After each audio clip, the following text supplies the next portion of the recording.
Zedal found himself between Alan and Rizal, all three closing in on their bedroom with a pile of foul-smelling clothing and towels. It was their turn to take rotation doing the laundry at this particular laundry center in a residential complex. While it wasn't a task worth the collective energy of 3 people, Alan seemed to feel even egg cooking was too much chore time to bear alone, so Rizal signed up too. It wasn't that Uven didn't beseech themselves on beings of other species, not at all. They simply were never taught to value work that wasn't a matter of survival or securing their base home's resources. Machines had been available for ages, but when your culture dictates everything you can spare, and every life is precious, personal disposal of menial tasks is a questionable efficiency at best.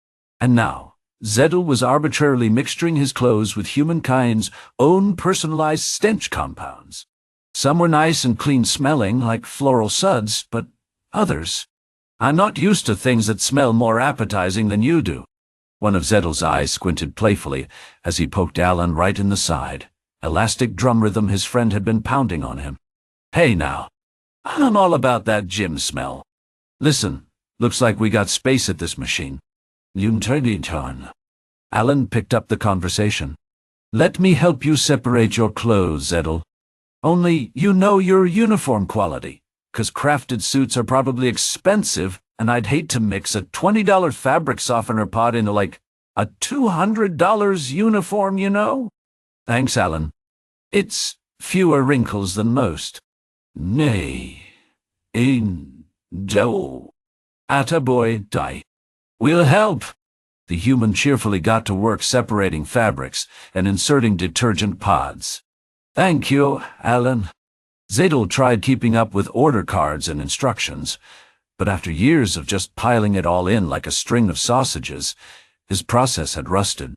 Lanterns might burn longer on Falster, but their half-hour energy-saving ethics would practically make even Hanir cringe.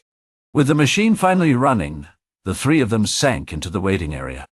You know, I'm starting to think something weird about you 2 lately, Rizal mused, crossing her front arms. You seem restless, vague, as if you're holding something back. Nishari. Alan immediately went on the defensive. Well, I definitely don't aim for secrets, but I reckon Zedal might... But? Oh, no. Well, he just has that look. I think he's kind of burning himself out trying to keep up with the rest of us. Or, no. Alan's expression sobered. Zedal's a pretty dedicated guy as far as I can tell. He wants to learn. He wants to see things. But he's been uprooted. He's feeling insecure. Right? I naughty no. Is that a no, or an I don't know?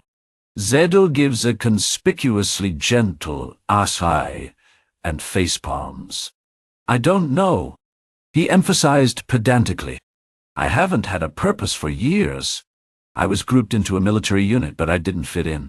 Then I was sent here, and in a way, I'm just still being aggregated, waiting for a use. I'm appreciative of all you're doing, but I guess I don't entirely know where I fit in yet. Or who I am, outside of Uven. Benda. Your friend is talking about you, Alan. Zedal. Alan rested a hand on the Uven's shoulder. That's not entirely wrong, bud. But I think you're half reading your own story, and you don't need me or Rizal to write it for you, you know? Zedal stared at the blue human, his flagging tail giving a tired small twitch. What he was on the verge of saying he couldn't put into words. He wanted his answers, but he couldn't even shape the question. And then, honestly and truly, attained an objective. Out of nowhere from a terminal nearby, Nisa's voice suddenly called across the room. Zedal. Alan. Rizal. I have a monumental personal request, and I can only write it down so fast.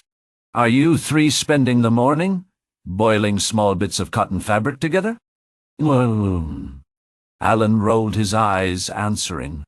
Before we get asked the same shit at least twice, yes. We're doing laundry. Be there in a bit. What's up, Zippo? A pause. The sound of tapping. Please, all of you. Nisa is having an emergency. Not. Her voice was strained with excitement. I'm at a tailor's outside the building now. Zedal was on his feet immediately. Are you safe? Don't go anywhere, we're coming. Who did you contact with Collector Zivas? Status, F wanting. I realize this is a matter of incredible importance too. I've located an Uven tailor, possibly the last remaining, who can design appropriate Sado Hanai or perhaps Girushi. Haduni status corrupt disconnected. Zedal. Her 5-letter name was faintly reverent. The name pointer on the terminal blinked erratically, repeating Nisa's final interrupted words. Myth's ability. She had gone. You're not going to get an answer from that, Zikama. I've never heard of those terms. First and last designer, Ziva said.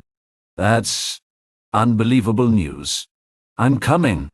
Nandwa. Alan had his shoes on in a flash.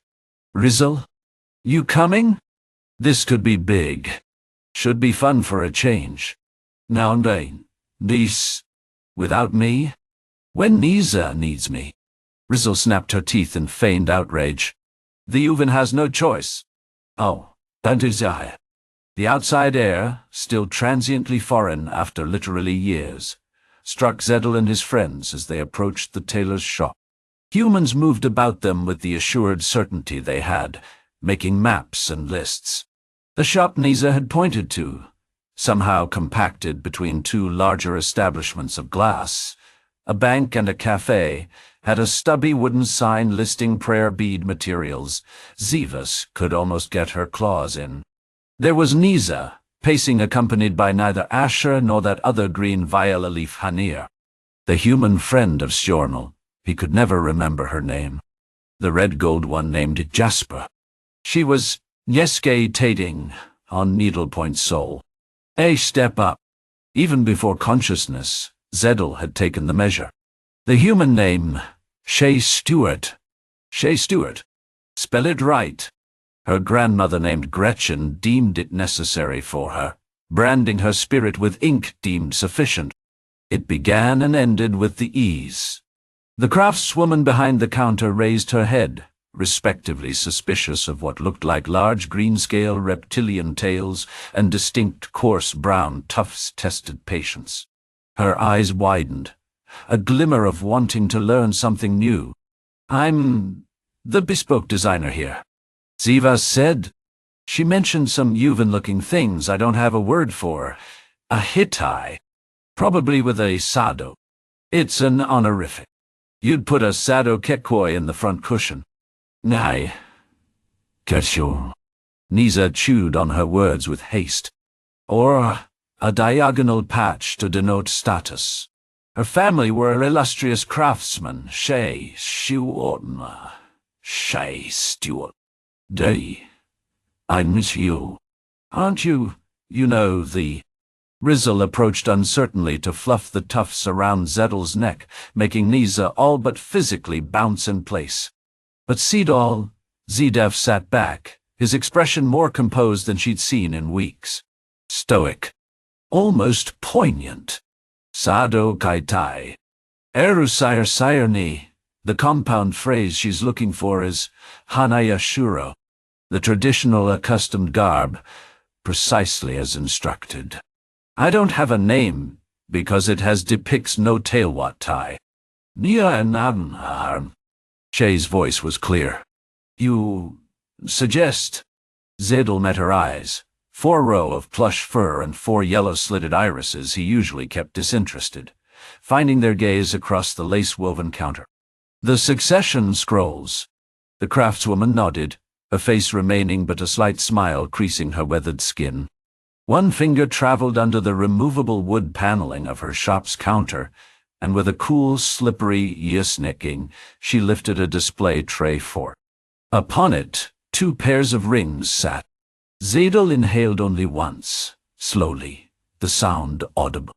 The thing deep in his chest that had been a knot for his entire life, accepting the release of seeing a star-infested sky on a world foreign, threatened to untangle again. Authority rings. Shay stroked one with a gloved hand, revealing distinct inward carvings. Tunisia, she explained, they're from an imperial office, handed down by an ancient dynasty. Their function is philosophical doctor, to symbolize the ultimate responsibility a person has for their immediate duty. Nebid. Sure. She nodded nevertheless, caught up in the implication. But why? Rizal stepped closer, peering at the circular objects. Would such things be in your shop? Traditionally, in Uven war and civil life, arts are secondary. Especially considering Bonaparte's oppressive marriage regulation era. Alan corrected helpfully. They were a military state until recently. Wasn't that when Lamelli? No, Lamo something. Alan fumbled for the name. Lamelia. Zedal turned his heads towards Alan. Lamelia, the Empress, fell. Clameliacia.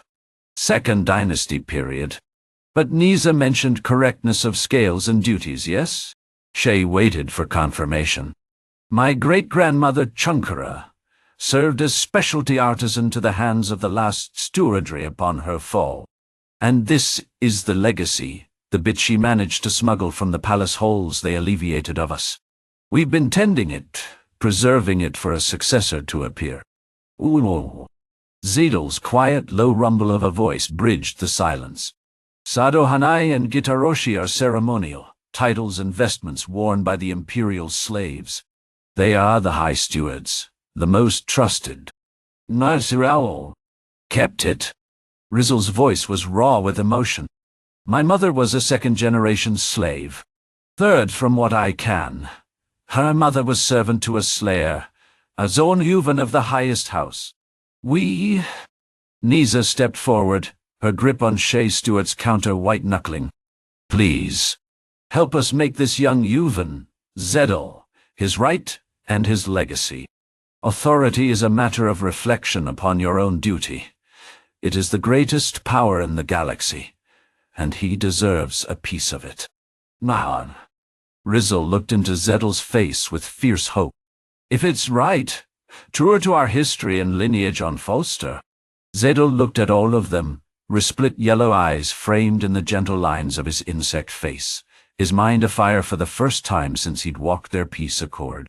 He exhaled finally, feeling the world move beneath his broader feet again, the semblance of a future. They call me Runt. Rizal reared up a fraction, the side view of her face now one of profound disbelief. I am not. He rose. Do not let a false name, a name of my filthiest shame, Denny who I've always strived to be, even as I struggled to find purpose here. I know it now. Zedal leaned forward, tail uncoiling to full length behind him like an acolyte's staff before a throne. He reached out with his unknown claws and pointed at the rings. The authority rings of our empresses. They call them this. They are forged to mirror the moral imperatives of service, duty, and legacy. It is the right and responsibility of those who govern the nation and commence the futures of their people. Wasi. He bared his teeth, as if a final revelation had culminated in that very shop. I have no city to rule, but I have a future before me. I have a purpose. I have a path. Maya. The other Uven woman, Zedal's elder, Rizal, dropped to one knee, bobbing her head in devotion. His choice was made.